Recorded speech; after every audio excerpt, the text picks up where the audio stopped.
Thank you, Mr. Secretary. Pleased to be with you this morning. Last year in this setting, I asked you about the TPP, the Trans-Pacific Partnership Trade Agreement. Your response to me touted the Indo-Pacific Economic Forum.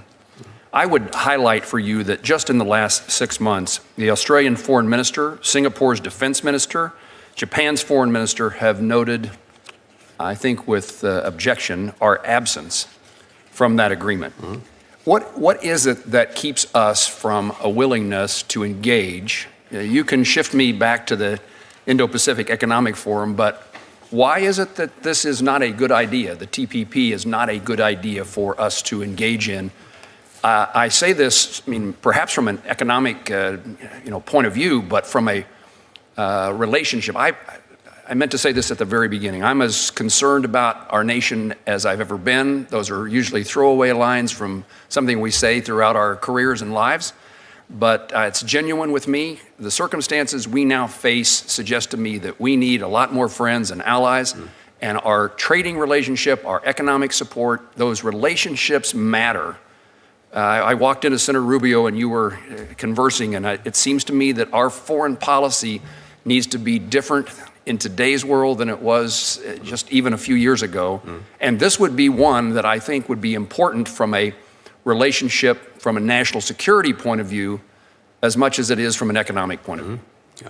So, Senator, a couple of things on that. First, our focus in the immediate is on building up and building out the Indo-Pacific Economic Framework, known as IPEF.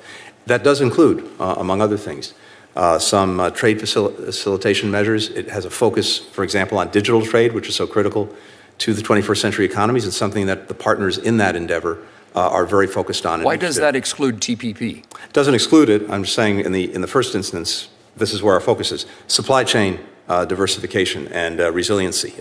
That is a big part of IPEF. Building out clean economy infrastructures. That's a big focus. And then, as well, making sure that we're combating together corruption that so undermines the systems that we're trying to bring together. I was there when TPP was negotiated during the Obama administration. I was engaged in that, and I think that in that moment, it was a very good endeavor and one that I think both economically and strategically had real benefits. I think as it now stands, the world has moved on, and I think we have to focus in the first instance on what we can do and what we can build out and generate support for. Let's see where we get. Generate support for here within the United States. Within the United States, as well as, of course, among our allies and partners. I would note, of course, that even as we're working on the Indo-Pacific Economic Framework, we have been building and strengthening new partnerships in the Indo-Pacific, to include the Quad. I just came from a meeting with Japan, with Australia, and with India. That's a very effective vehicle, including on increasingly on economic matters. We, of course, more strategically have AUKUS. President, as you know, just came from a meeting with the UK and Australia on that, and we have deepened and strengthened our engagement with ASEAN, including economically. So all of those pieces fit together. Mr. Secretary, I just would say from my point of view, when you say we've moved on, we should not have moved on, and we should re-engage. These things are not mutually exclusive, and what you described as occurring are, in my view, good things, but it still leaves out an important component. I join a number of my colleagues here. I'm a co-chair of the Senate Hunger Caucus. Yep. Afghanistan, massive humanitarian crisis, 20 million people facing food insecurity. The Taliban recently eliminated the ability for women to work in NGO organizations and food delivery. What steps are you thinking between you and Samantha Powers and others that can be done in regard to Afghanistan and the world food crisis?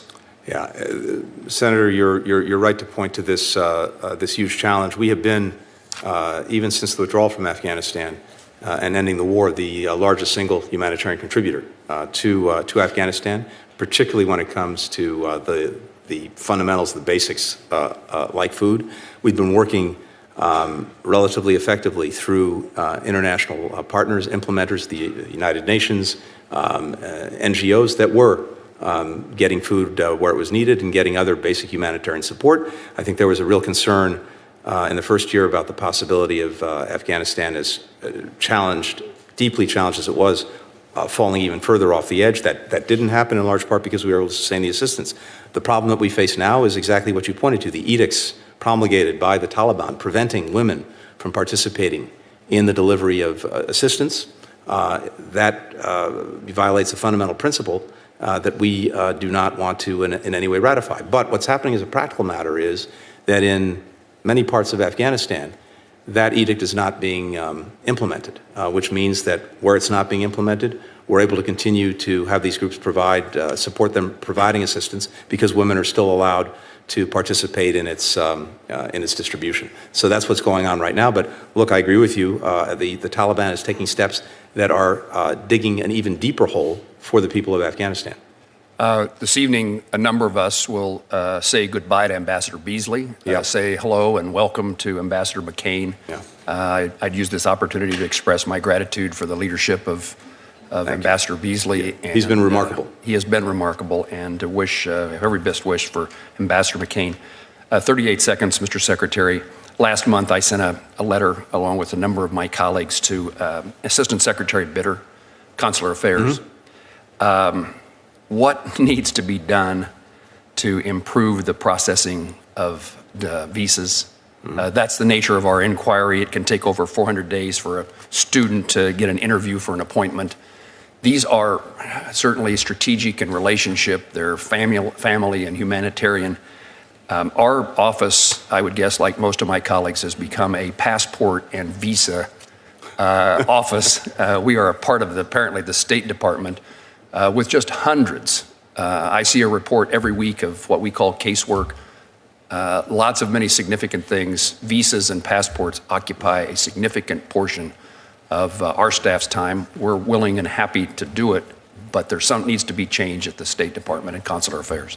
Yeah, I very much appreciate that. And this is something that, Senator, we are, and I am absolutely seized with. As you know, we've had to build back from COVID. The system for doing the visas as well, by the way, here doing passports is very labor intensive. A lot of that labor, both in terms of contractors and State Department personnel, went away during COVID. We've had to build back, and that has not been without challenge. And we're very focused on dealing with the wait times that people are experiencing in countries around the world. It affects primarily right now first-time visitor applicants.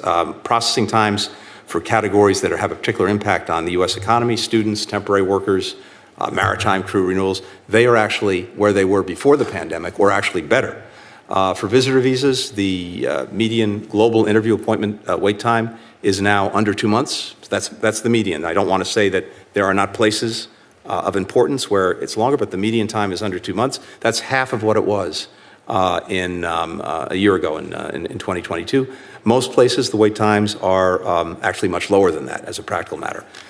We have 58 million foreign nationals who actually hold a valid multi-entry visitor visa, so they don't, of course, need to keep reapplying, and they can visit whenever. And in fact, most international visitors to the United States come to the United States without a visa because they're either Canadian or they're part of the visa waiver program. Again, that doesn't answer the problem for those who require visas. What we're seeing, I think, first 5 months of this fiscal year FY23, we've had a huge surge again in non-immigrant visas. We increased those by 18% over the same period in 19, before the pandemic. Many countries, like Mexico, like Brazil, we actually issued more tourist visas in FY22 than we did in FY19. India, which I know has been a particular concern to a lot of people, the wait time for first-time visitor visa interviews dropped 60% since January of this year, just in the last few months.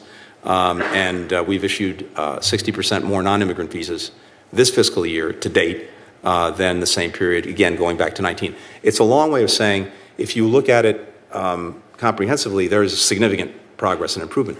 But there are clearly places where we need to do more to surge some of our assets. And I think also what happens is, anecdotally, these are real human problems. We all hear about them. We get seized with them. We want to work with you to continue to strengthen this and improve our. In that regard, would you think that your personnel at Consular Affairs, they have been helpful and appreciative of the circumstances that we and Thank you. the people we care about are in? Thank you. You.